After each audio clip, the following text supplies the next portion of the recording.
નમસ્કાર મિત્રો, હું રાજેશ ભાસ્કર આપ સૌનું યુટ્યુબમાં આપણી આ ચેનલ પર સ્વાગત કરું છું. મિત્રો, આજે આપણે તારીખ 12 માર્ચ 2025ના કેટલાક મોસ્ટ ઇમ્પોર્ટન્ટ કરંટ અફેર અને અગાઉની પરીક્ષામાં પૂછાયેલા કેટલાક ઇમ્પોર્ટન્ટ પ્રશ્નો વિશે ડિટેલમાં ચર્ચા કરીશું, જે આપને આવનારી પરીક્ષા માટે ખૂબ જ ઉપયોગી સાબિત થશે. તો મિત્રો, આપ આ ચર્ચા સાથે જોડાઈ રહેજો અને વિડીયોને પહેલેથી લઈને છેલ્લે સુધી પૂરેપૂરો જોવાનો આગ્રહ રાખજો. તો ચલો મિત્રો, શરૂ કરીએ. શરૂઆત કરતાં પહેલાં જણાવી દઉં કે જો તમારે આપણી આ યુટ્યુબ ચેનલને સબસ્ક્રાઈબ કરવાનું બાકી હોય તો ચેનલને સબસ્ક્રાઈબ કરજો, નોટિફિકેશન બેલ આઇકોનને પ્રેસ કરીને, અને જો તમને વિડીયો પસંદ આવે તો વિડીયોને લાઈક કરજો અને તમારા જેટલા પણ મિત્રો છે બધા મિત્રો જોડે આ વિડીયોની લિંકને શેર કરજો. તો શરૂઆત કરીએ. સૌપ્રથમ જોઈશું અગાઉની પરીક્ષામાં પૂછાયેલા સામાન્ય વિજ્ઞાનના પ્રશ્નો, જેના જવાબો તમારે મને કમેન્ટ બોક્સમાં લખીને જણાવવાના છે. વિડીયોના લાસ્ટમાં જ્યારે હું તમને આ દરેક પ્રશ્નના જવાબ જણાવું ત્યારે તમારે ચેક કરવાનું છે કે તમે આપેલા પ્રશ્નોના જવાબમાંથી કેટલા પ્રશ્નોના જવાબ સાચા છે, અને જેટલા પણ પ્રશ્નોના જવાબ સાચા હોય એનો આંકડો તમારે કમેન્ટમાં લખવાનો છે. ડેલી જીકે ટેસ્ટમાં આપણે રોજ 10 પ્રશ્નો પૂછીએ છીએ અને 10માંથી 5 પ્રશ્નો સામાન્ય વિજ્ઞાનના હોય છે. બાકીના જે 5 પ્રશ્નો છે એ ગુજરાતના ઇતિહાસના છે. તો તમે તમારા આન્સર આપો નીચે કમેન્ટ બોક્સમાં, અને હું આજના કરંટ અફેરનો પ્રથમ પ્રશ્ન છે એની શરૂઆત કરું છું. પ્રથમ પ્રશ્ન છે કે ઝૂંપડા વીજળીકરણ યોજના અંતર્ગત કેટલી વાર્ષિક આવક ધરાવતા શહેરી વિસ્તારના લોકોને ઘર વપરાશનું વીજ જોડાણ મેળવી શકે છે? અહીંયા લોકોની જગ્યાએ કોને થઈ ગયું છે? બરાબર.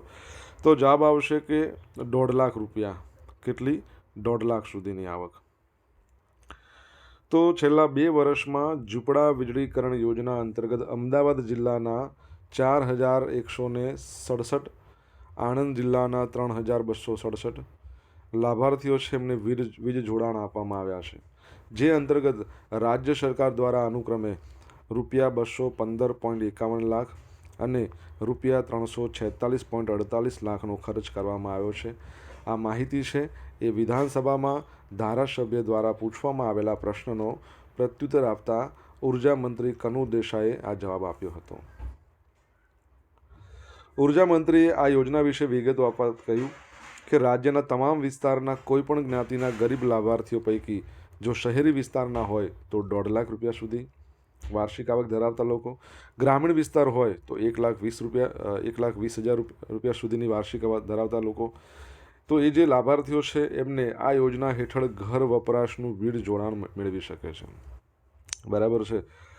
તો આ યાદ રાખજો, શહેરી વિસ્તારમાં 1.5 લાખ, ગ્રામીણ વિસ્તારમાં 1,20,000. તમને ખબર છે વીજળી છે એ આપણા ભારતના બંધારણની કઈ યાદીમાં આવે છે? જો તમને જવાબ આવડતો હોય તો કમેન્ટ બોક્સમાં લખીને જણાવી શકો છો. ત્યારબાદનો ક્વેશ્ચન છે ગુજરાતમાં દાંડી કૂચ યાત્રાની શરૂઆત ક્યારે થઈ હતી? તો જવાબ આવશે 12મી માર્ચના રોજ, 12મી માર્ચ 1930. તો મહાત્મા ગાંધી છે એમણે પોતાના આશ્રમના 79 સાથીઓ સાથે સાબરમતી આશ્રમથી દાંડી યાત્રાની શરૂઆત કરી હતી. માર્ગમાં 2 વધુ સત્યાગ્રહીઓ જોડાયા અને 81 સત્યાગ્રહીઓ ઉપસ્થિત હતા. 25 દિવસ બાદ 241 માઇલનું અંતર કાપીને મહાત્મા ગાંધી સહિત સત્યાગ્રહીઓ 5 એપ્રિલે દાંડી પહોંચ્યા હતા. આ દાંડી એટલે કયું દાંડી? નવસારીવાળું દાંડી, યાદ રાખજો.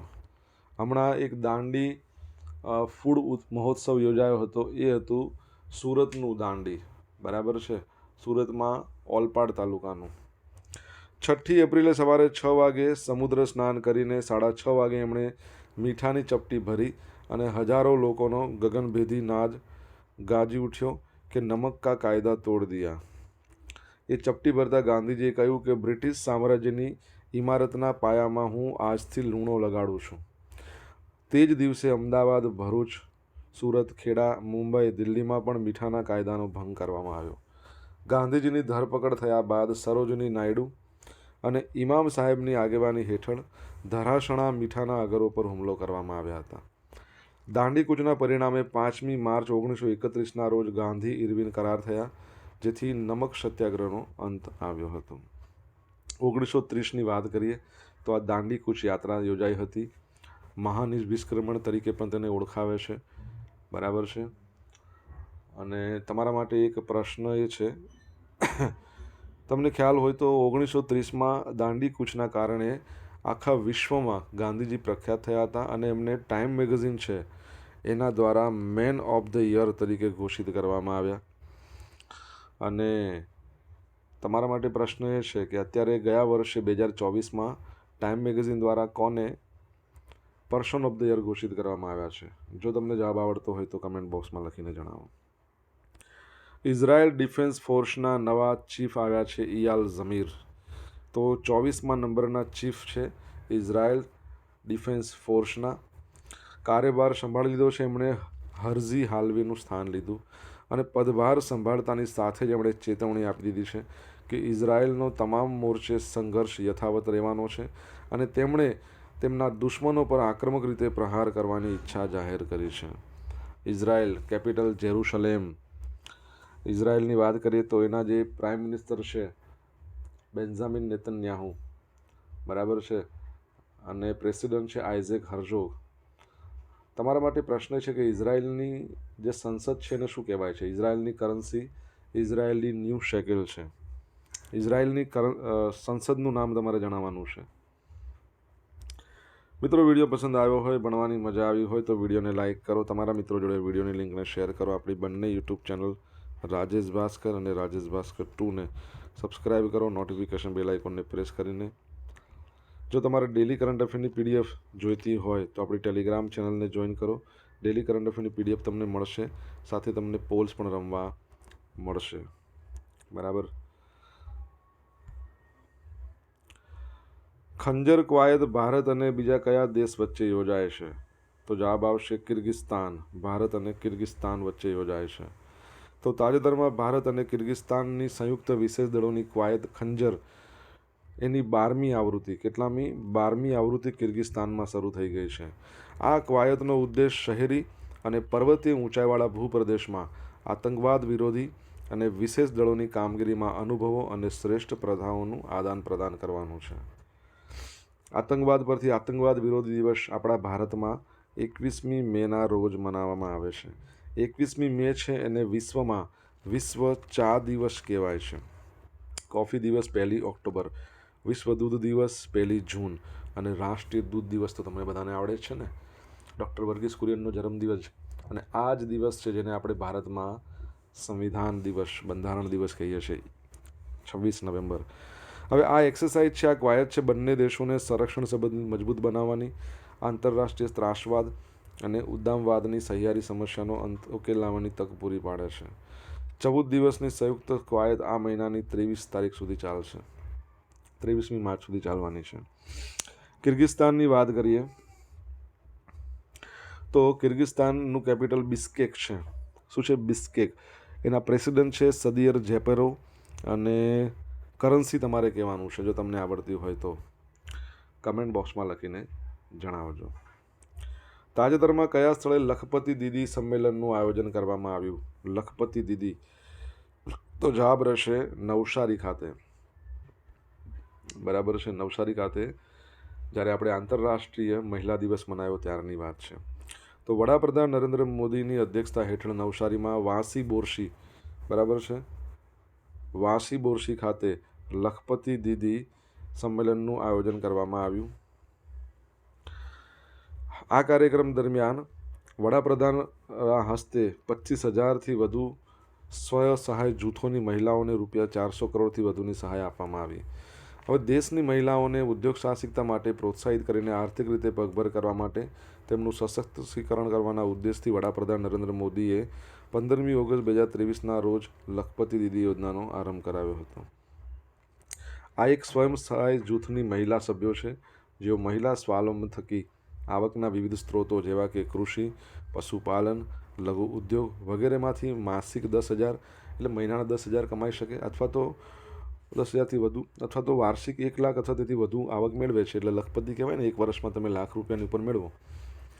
ગુજરાતમાં મુખ્યમંત્રી ભૂપેન્દ્ર પટેલના નેતૃત્વ હેઠળ વ્યાપક પ્રયાસોને કારણે આજે 1,50,000 જેટલી મહિલાઓની વાર્ષિક આવક 1 લાખ કે તેથી વધુ સુધી પહોંચી છે અને તેઓ લખપતિ દીદી બની ગઈ છે. બરાબર.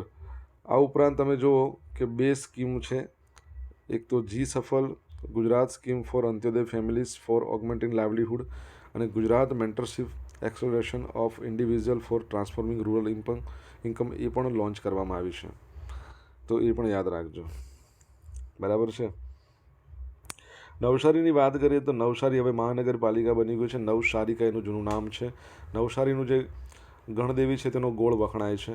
અને તમારા માટે એક પ્રશ્ન એ છે, નવસારીનો રિસન્ટલી એક લોગો બહાર પાડવામાં આવ્યો, એની મ્યુનિસિપલ કોર્પોરેશનનો કોના દ્વારા લોન્ચ કરવામાં આવ્યો તમારે જણાવવાનું છે. ઉત્તર કોરિયાએ પાણી નીચેથી મિસાઇલ છોડી શકે એવી ન્યુક્લિયર સબમરીન બનાવી દીધી છે. તો આ ખતરનાક ન્યુક્લિયર સબમરીન બનાવી છે. આ સબમરીનથી ટેન્શન કોને થશે? તો એક તો ઉત્તર કોરિયાનું જે ભૂતકાળનો ભાઈ કહી શકો, દક્ષિણ કોરિયા, અને બીજું અમેરિકાને. હવે હાનયાંગ વિશ્વવિદ્યાલય એટલે કે યુનિવર્સિટીના પ્રોફેસર અને સબમરીન એક્સપર્ટ મૂન હ્યુન સિક એણે કહ્યું કે તે આશરે 10 મિસાઇલ્સ લઈ જઈ શકે તેવી છે. ઉત્તર કોરિયા પાસે આ ન્યુક્લિયર સબમરીન ઉપરાંત 10 ખંડીય બેલેસ્ટિક મિસાઇલ, હાઇપરસોનિક મિસાઇલ, જાસૂસી ઉપગ્રહો, મલ્ટી વોર હેડ મિસાઇલ પણ સામેલ છે.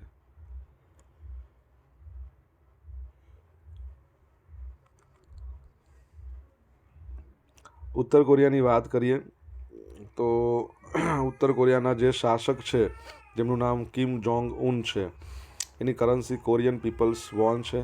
તમારા માટે પ્રશ્ન એ છે કે ઉત્તર કોરિયા છે એની કેપિટલનું નામ શું છે? જો તમને આન્સર આવડતો હોય તો કમેન્ટ બોક્સમાં લખીને જણાવી શકો છો.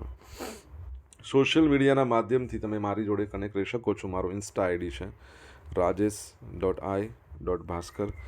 મારું ફેસબુક આઈડી છે RI ભાસ્કર અને ટેલિગ્રામ ચેનલ છે આપણી રાજેશ ભાસ્કર. બરાબર. અહીંયા તમને ડેલી કરંટ અફેરની PDF મળશે અને પોલ્સ રમવા મળશે. જો તમને વિડીયો પસંદ આવ્યો હોય મિત્રો તો વિડીયોને એક લાઇક કરી દેજો. તમારા મિત્રો જોડે વિડીયોની લિંકને શેર કરજો. ચેનલ સબસ્ક્રાઈબ કરવાનું બાકી હોય તો સબસ્ક્રાઈબ કરજો, નોટિફિકેશન બેલ આઇકોનને પ્રેસ કરીને. કયા સ્થળે એક સાથે એક મંચ પર 11,000થી વધુ નોંધાયેલા વકીલોએ તેમના વ્યવસાયને લઈને સામૂહિક શપથ ગ્રહણનું આયોજન કરવામાં આવ્યું હતું? તો જવાબ આવશે અડાલજ ખાતે. કઈ જગ્યાએ? અડાલજ ખાતે. તો ગુજરાત બાર કાઉન્સિલ એના દ્વારા ઇતિહાસમાં સૌપ્રથમ વખત એવું થયું છે. શું થયું છે? તો એક સાથે એક મંચ પર 11,000થી વધુ, આઈ થિંક 11,300ની આસપાસ છે. તો એનાથી વધારે નોંધાયેલા વકીલો તેમના વ્યવસાયને લઈને સામૂહિક શપથ ગ્રહણ કાર્યક્રમનું આયોજન કરવામાં આવ્યું છે. અડાલજ ખાતે દાદા ભગવાન ફાઉન્ડેશનના દાદા નગર કન્વેન્શન સેન્ટર ખાતે કેન્દ્રીય ગૃહમંત્રી અમિત શાહ એમના મુખ્ય મહેમાન પદે એક સાથે ગુજરાતના નવા નોંધાયેલા 11,000થી વધુ વકીલોએ તેમના વ્યવસાયને લઈને સામૂહિક શપથ ગ્રહણ કરવામાં આવ્યા છે. આ ઐતિહાસિક ઇવેન્ટમાં ગુજરાતના મુખ્યમંત્રી Bhupendra Patel, bar council of ઇન્ડિયાના ચેરમેન મનન મિશ્રા, સોલિસિટર જનરલ તુષાર મહેતા, તમને ખબર છે ને એટર્ની જનરલ આપણા કોણ છે? R વેંકટરમણી, હાઈકોર્ટ સુપ્રીમ કોર્ટના નિવૃત્ત જજીશ, રાજ્યના તમામ 280 વકીલ મંડળો અને હોદ્દેદારો, ગુજરાતભરમાંથી આશરે 17,000થી વધુ વકીલો આ ઇવેન્ટના સાક્ષી બન્યા હતા. અને વર્લ્ડ બુક ઓફ રેકોર્ડ અને ઇન્ડિયા બુક ઓફ રેકોર્ડમાં આ ઘટનાની નોંધ લેવામાં આવી હતી. અડાલજ ખાતે. અડાલજ એટલે કે ગાંધીનગર. અડાલજની વાવ છે એ કોણે બંધાવી હતી? તમને ખબર હોય તો તમે જણાવી શકો છો કમેન્ટ બોક્સમાં લખીને. સોન પ્રયાગથી કેદારનાથ 12.9 કિલોમીટર લાંબો રોપવે બનાવવામાં આવશે. તો તાજેતરમાં કેન્દ્ર સરકારે 12.9 કિલોમીટર લાંબા સોન પ્રયાગથી કેદારનાથ રોપવેના વિકાસને મંજૂરી આપી છે, જેનો કુલ ખર્ચ 4,000 કરોડ રૂપિયાથી વધુ થશે. કેટલો? 4,000 કરોડથી વધારે. આ રોપવેને, આ ક્યાંની વાત ચાલે છે? ઉત્તરાખંડની વાત ચાલે છે. આ રોપવેથી યાત્રાળુઓને મુસાફરીનો સમય 8થી 9 કલાક ઘટીને 36 મિનિટ થઈ જશે. અને આ પ્રોજેક્ટથી દિવ્યાંગ અને વૃદ્ધજનોને ઘણી મદદ મળશે. આ ઉપરાંત અહીંયા કેમ ચોટી રહ્યું છે, હેમકુંડ સાહિબ 12.4 કિલોમીટર રોપવેનો પણ વિકાસવામાં આવશે, જેનો કુલ ખર્ચ 2730 કરોડ રૂપિયા થશે. રોપવેની વાત આવે, તમને ખબર છે આખા વિશ્વમાં સૌથી લાંબામાં લાંબો રોપવે કઈ જગ્યાએ છે? એના કરતાં પણ આપણો આ રોપવે લાંબો છે. તમને જવાબ આવડતો હોય તો તમે કમેન્ટ બોક્સમાં લખીને જણાવી શકો છો. ઉત્તરાખંડની વાત કરી છે. ઉત્તરાખંડ છે એ યુસીસી યુનિફોર્મ સિવિલ કોડ લાગુ કરનાર ભારતનું પ્રથમ રાજ્ય બન્યું છે. રિસન્ટલી એવું થયું છે કે ઉત્તરાખંડની બહારનો કોઈ પણ વ્યક્તિ છે ને ત્યાં જમીન ખરીદી શકશે નહીં ખેતી લાયક, એ પણ યાદ રાખજો. હવે મિત્રો જોઈશું અગાઉની પરીક્ષામાં પૂછાયેલા સામાન્ય વિજ્ઞાનના પ્રશ્નો. પહેલો પ્રશ્ન, માનવ શરીરની નાડીઓ અને કોશિકાઓનો અભ્યાસ કરતું શાસ્ત્ર કયું છે? તો ન્યુરોલોજી. કયું ભારતીય નગર અવકાશી નગર તરીકે ઓળખાય છે? બેંગલુરુ, જેને ભારતનું આઈટી હબ કહેવાય છે, સિલિકોન વેલી પણ કહેવાય છે. ભોજનમાંથી આર્યન મેળવવા માટે શું વધુ ઉપયોગી છે? લીલા શાકભાજી. ડર્મિટોલોજિસ્ટ કયા રોગની સારવાર કરે? ચામડીના રોગના સારવાર કરે. ડાયાલિસિસનો સંબંધ કઈ બાબત સાથે છે? કિડની સાથે છે. ઓકે. હવે મિત્રો જોઈશું અગાઉની પરીક્ષામાં પૂછાયેલા ગુજરાતના ઇતિહાસના પ્રશ્નો. પહેલો પ્રશ્ન, પોરબંદર ખાતે ગાંધીજીનું નિવાસ સ્થાન કયા નામે જાણીતું છે? તો બધાને આન્સર આવડતો હશે. કીર્તિ મંદિર કહેવાય છે. ગુજરાત રાજ્યના પ્રથમ રાજ્યપાલ કોણ હતા? તો મહેંદી નવાઝ જંગ. હાલમાં કોણ છે? આચાર્ય દેવવ્રત છે 19મા નંબરના. ગુજરાતના ઇતિહાસમાં સૌથી લાંબો સમય સુધી, એટલે 5 વર્ષ કરતાં વધારે સમય સુધી રહ્યા છે આચાર્ય દેવવ્રત. રાણી કી વાવ કઈ રાણીએ બંધાવી હતી? તો રાણી ઉદયમતી, ભીમ એકના ધર્મપત્ની. સિદ્ધરાજ જયસિંહના માતાનું નામ શું હતું? તો મિનળ દેવી, મલયણા દેવી. જ્યોતિર્પુંજ પુસ્તકના લેખક આપણા વડાપ્રધાન નરેન્દ્ર મોદી. બરાબર. હવે મિત્રો જોઈશું ગઈકાલે પૂછેલા પ્રશ્નોના જવાબ. પહેલો પ્રશ્ન, તાજેતરમાં કયા સ્થળે 5મી all India CRSCB cultural meet 2025 કલાકુંભનું આયોજન કરવામાં આવ્યું? તો ગુજરાત યુનિવર્સિટી ખાતે. કઈ જગ્યાએ કરવામાં આવ્યું છે? ગુજરાત યુનિવર્સિટી. સેકન્ડ પ્રશ્ન, તાજેતરમાં કયા રાજ્યએ પહેલું હસ્તલિખિત 100 પાનાનું બજેટ રજૂ કરીને ઇતિહાસ રચ્યો છે? છત્તીસગઢ છે. હસ્તલિખિત 100 પાનાનું બજેટ રજૂ કર્યું છે. હવે મિત્રો આજે પૂછેલા પ્રશ્નોના જવાબ જોઈ લઈએ. પહેલો પ્રશ્ન હતો, વીજળી છે ભારતના બંધારણની કઈ યાદીમાં આવે? સંઘ યાદી, રાજ્ય યાદી કે સમવર્તી એટલે કે સંયુક્ત યાદી? તો શું આવશે? સમવર્તી યાદી. સેકન્ડ નંબરનો પ્રશ્ન છે કે 2024માં ટાઈમ મેગેઝિન દ્વારા કોને પર્સન ઓફ ધ યર ઘોષિત કરવામાં આવ્યા હતા? તો ડોનાલ્ડ ટ્રમ્પ, જેઓ પ્રેસિડન્ટ છે અમેરિકાના.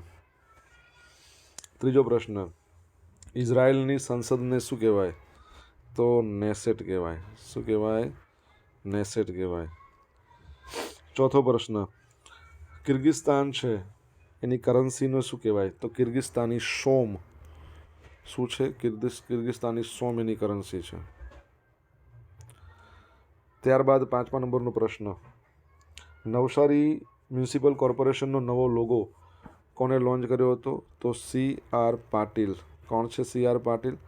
તો CR પાટીલ છે જેઓ આપણા કેન્દ્રીય જળશક્તિ મંત્રાલયના મંત્રી છે. છઠ્ઠા નંબરનો પ્રશ્ન શું હતો? ઉત્તર કોરિયાનું કેપિટલ છે એનું નામ શું છે? તો પ્યોંગયાંગ. બરાબર છે, પ્યોંગયાંગ. 7મા નંબરનો પ્રશ્ન શું હતો? અડાલજની વાવ કોણે બંધાવી હતી? રાણી રૂડાબાઈએ. અને 5 માળની છે જયા પ્રકારની વાવ છે, પરીક્ષામાં પૂછાય છે. આમ તો બંધાઈ હતી મોહમ્મદ બેગડાએ.